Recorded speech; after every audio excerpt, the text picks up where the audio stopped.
વિસાવદરના કાલસારી ગામના માલધારીઓ છેલ્લા 2008 થી ગૌચર જમીન ઉપર ભૂમાફિયાઓ દ્વારા પેશકદમી કરેલ હોય તે પેશકદમી દૂર કરાવવા માટે અવારનવાર માલધારીઓ દ્વારા ઉપવાસ આંદોલન કરેલ, ત્યારે જૂનાગઢ કલેક્ટર દ્વારા તારીખ 18/5/2023 ના રોજ કાલસારી ગામના અલગ અલગ 12 સર્વે નંબર ગૌચર જમીનની માપણી કરતો ડીએલઆર નો હુકમ કરેલ, ત્યારે ડીએલઆર દ્વારા આજની તારીખ 30/7/2025 સુધી ગૌચર જમીનની માપણી પૂરી કરેલ નથી કે માપણી થયેલ નથી, જમીનના નકશા તૈયાર કરેલ નથી, જ્યાં માપણી થઈ ગયેલ છે ત્યાં ડીએલઆર દ્વારા હદ નિશાન નાખેલ, તે હદ નિશાન ભૂમાફિયા દ્વારા કાઢીને ફરીવાર પેશકદમી કરી દીધેલ છે, ત્યારે માલધારીઓ પોતાના માલઢોર લઈને વિસાવદર ટીડીઓ ઓફિસ સામે ઉપવાસ આંદોલન કરેલ, ત્યારે સરકારી તંત્ર દ્વારા 2024 માં કાગળ ઉપર બતાવવા માટે એક મકાનનું ડિમોલેશન કરીને માલધારીઓને લોલીપોપ આપીને આંદોલન પૂરું કરાવી દીધું હતું। ત્યારબાદથી માલધારીઓએ અવારનવાર સરકારી તંત્રને રજૂઆત કરેલ, પરંતુ એસી ઓફિસમાં બેસતા સરકારી બાબુની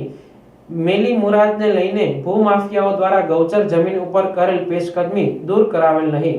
અને માલધારીઓને લોલીપોપ આપ્યા રાખેલ, ત્યારે ગત તારીખ 7/7/2025 થી કાલસારી ગામના 10 માલધારીઓ ઉપવાસ આંદોલન ઉપર ઉતરેલ છે, ત્યારે વિસાવદર સરકારી તંત્ર પ્રિન્ટ મીડિયામાં એકાદ વર્ષ પહેલા એક મકાનનું ડિમોલેશન કરેલ તે ફોટો મીડિયાને આપીને પબ્લિકને ઊંધા ચશ્મા પહેરાવેલ છે, પરંતુ સરકારી તંત્રના ઉચ્ચ અધિકારીઓ હાલની સ્થિતિએ સ્થળ ઉપર જઈને તપાસ કરે તો જ સાચો ખ્યાલ આવે।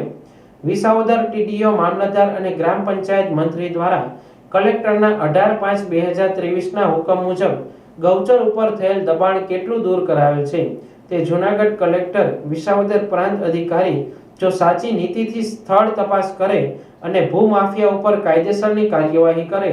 તો જ માલધારી સમાજને ન્યાય મળ્યો ગણાશે। તો બાકી તો આજે 25મા દિવસે વિસાવદરનું સરકારી તંત્ર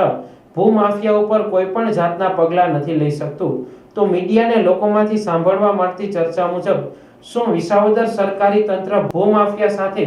સૌનો સાથ સૌનો વિકાસ કરેલ હોય તેવું લાગી રહ્યું છે।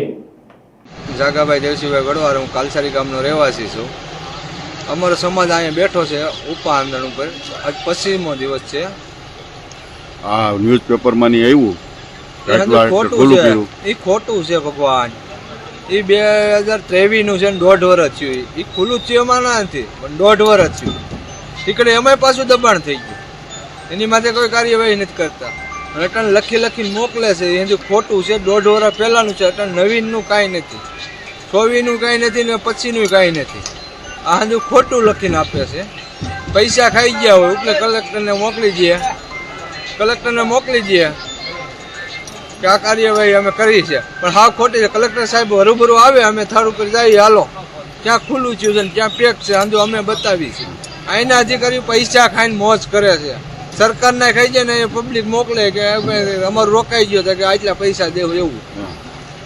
હજુ એવું છે, સમજાઈ ગયું ભાઈ? તમારું આગળનું આયોજન જ્યાં સુધી અમારું કાંઈ કાર્યવાહી નહીં થાય ત્યાં સુધી અમે અહીં બેઠા રહેવું, ઉપવા મરી જાવ જ્યાં સુધી જિંદગીમાં પ્રાણ હશે ને ત્યાં સુધી અહીં બેહવું છે,